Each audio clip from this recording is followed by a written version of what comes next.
आज मी बनवणार आहे तुरईची टिक्की। कस करून घेतले मी, साल नाही काढली, साल सोबतच घेतलं आहे।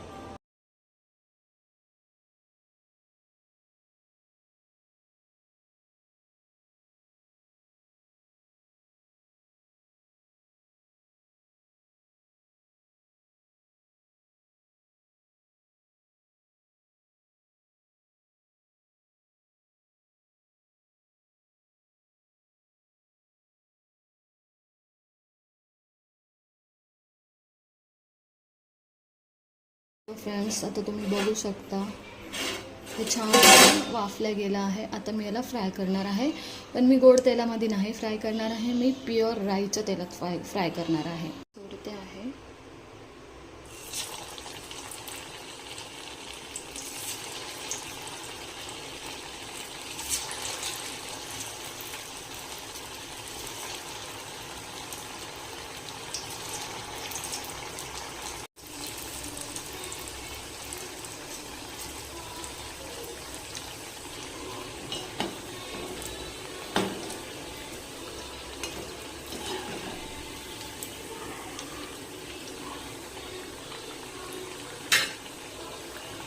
तुरईच्या भाजी पसंत झालेल्या टिक्क्या रेडी आहे।